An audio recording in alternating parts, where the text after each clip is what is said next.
Chromatography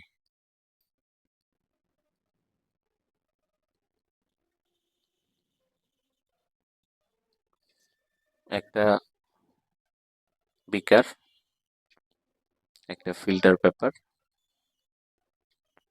paper আর marker.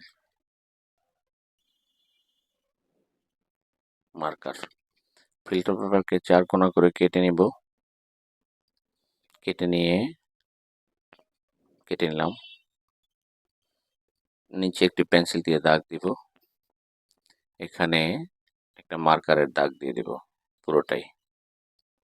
মার্কারের দাগ দিয়ে এইবার এই পুরো ফিল্টার পেপারটাকে একটা কাঠির সাহায্যে ঝুলায় রাখবো বিকারের মধ্যে। ঝুলায় রাখলাম। এর মধ্যে একটা দ্রাবক ঢেলে দিব ইথানল দেওয়ার পরে ইথানল ধীরে ধীরে উপরের দিকে উঠতে থাকবে, কাগজ বেয়ে বেয়ে উপরে উঠবে।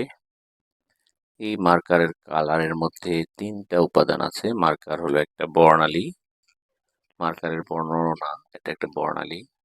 এর মধ্যে একাধিক কালার আছে। এই একাধিক কালার দ্রাবকের সংস্পর্শে এসে ধীরে ধীরে উপরে উঠতে থাকবে। একটা সময় পর ভিন্ন ভিন্ন কালারের শেড তৈরি হবে, ব্যান্ড তৈরি হবে। অর্থাৎ একটা সময় পর সবগুলো কালার আলাদা হয়ে যাবে। এভাবে পৃথক করার পদ্ধতির নাম ক্রোমাটোগ্রাফি। পাশে নিশ্চয়ই তোমরা একটা ভিডিও দেখেছো।